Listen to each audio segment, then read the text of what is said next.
Hello there, fellow Americans. It's election season again, folks. That magical time when we pretend to care about the Electoral College and dust off our I voted stickers. But in all seriousness, presidential elections are kind of a big deal. They're like choosing a driver for a really important road trip. Except the car is America, and the road trip is 4 years of our lives. We've all been in that car, folks. Speeding down the highway, questioning the driver's sanity, swearing we'll never get in the car with them again. But here we are. So buckle up, Buttercup, because it's going to be a bumpy ride. Think of it this way. Your vote is your voice in this grand, chaotic experiment we call democracy. It's your chance to say, hey, I'd like the country to be run this way, not that way. Or, please, for the love of Lincoln, can we get someone who knows what they're doing? Now, I know what you're thinking, John. American politics is about as funny as a root canal. And you're not wrong, but trust me, there's humor to be found in the absurdity of it all, especially when you look back at some of the elections that made America, well, America. Take, for instance, the election of 1800, Thomas Jefferson versus Aaron Burr. It was a tie. In the Electoral College, of all things. Because apparently back then, they didn't believe in clear instructions. It took 36 ballots for the House of Representatives to finally pick a winner. 36. You can't even get people to agree on pizza toppings that quickly. Or how about the 1876 election? Samuel Tilden versus Rutherford B. Hayes. Now, this one gets really interesting because it involved disputed electoral votes, backroom deals, and enough political drama to make House of Cards look like a children's book. In the end, Hayes won, but only after a congressional commission hashed it out. And you thought your family Thanksgiving was messy. But it's not all laughs and shenanigans. Some elections have genuinely shaped the course of American history, for better or for worse. Take the election of 1932, Franklin Delano Roosevelt versus Herbert Hoover. America was in the throes of the Great Depression. People were desperate for change. And FDR, with his New Deal and promises of hope, delivered. He won by a landslide. Then there's the 1960 election. John F. Kennedy, the young charismatic senator, versus Richard Nixon, the seasoned but somewhat stiff vice president. This election was so close, it came down to a few thousand votes in a handful of states. And guess what played a pivotal role? Television.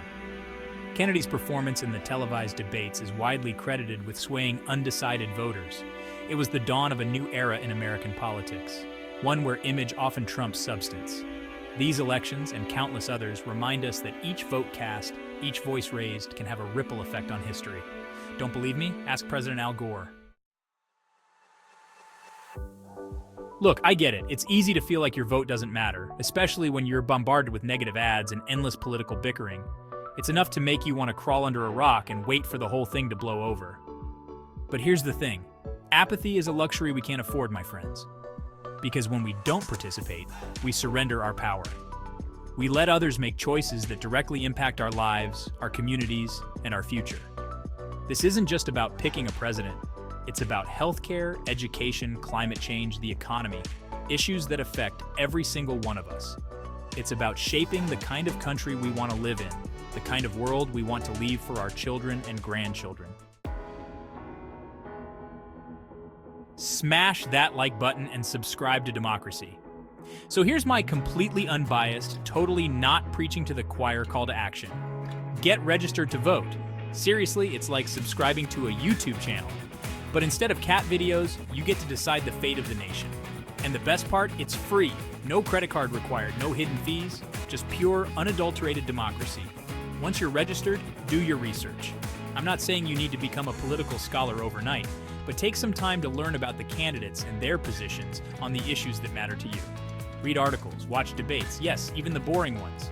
And for the love of all that is holy, don't get all your news from social media. And finally, on election day, get out there and vote. Drag your friends, your family, your neighbors, heck, even drag that weird guy who lives down the hall and always wears a bathrobe. Because every vote counts, even the ones cast in a bathrobe. Shaping the future, one vote at a time. Now, I'm not naive enough to think that voting alone will solve all our problems. This isn't a Disney movie, folks. There's no magic wand, no fairy godmother, no singing teapot to make everything better. But it's a start. It's a way to make your voice heard, to hold your elected officials accountable, and to contribute to the messy, imperfect, but ultimately hopeful experiment we call democracy. Think of it this way. Every vote is like a brushstroke on the canvas of our nation. It might seem small and insignificant on its own, but when combined with millions of other brushstrokes, it creates a masterpiece. Or at least, something slightly more coherent than a toddler's finger painting. The power of collective action. Remember that election I mentioned earlier, the one where FDR won by a landslide? That wasn't just about one man or one party. It was about a collective desire for change, a shared belief that things could be better. It was about ordinary Americans coming together to demand a brighter future. And that's the beauty of democracy, folks. It's not about passively accepting the status quo. It's about actively shaping our destiny, one vote, one voice, one election at a time. It's about recognizing that while we may have our differences, we're all in this together. We're all Americans, and we all have a stake in the outcome. Democracy, it's a team sport. So let's ditch the cynicism, the apathy, and the "my vote doesn't matter" attitude. Let's embrace the chaos, the humor, and yes, even the occasional frustration that comes with living in a democracy. Because at the end of the day, it's a privilege to have a say in how we're governed, even if it feels like we're choosing between a root canal and a colonoscopy sometimes.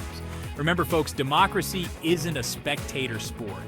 It's a team effort, and every single one of us has a role to play. So let's lace up our voting boots, put on our "I'm with her" or "him" or "them" t-shirts, and show the world what democracy looks like when we all show up.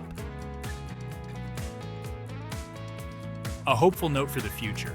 And who knows? Maybe, just maybe, if we all do our part, we'll elect a president who can actually drive this country in the right direction. Or at least someone who can parallel park without taking out a fire hydrant. Hey, in this day and age, I'm not asking for miracles, just a little competence and a whole lot less chaos. Is that too much to ask? Until next time, stay informed, stay engaged, and for the love of Lincoln, please go vote.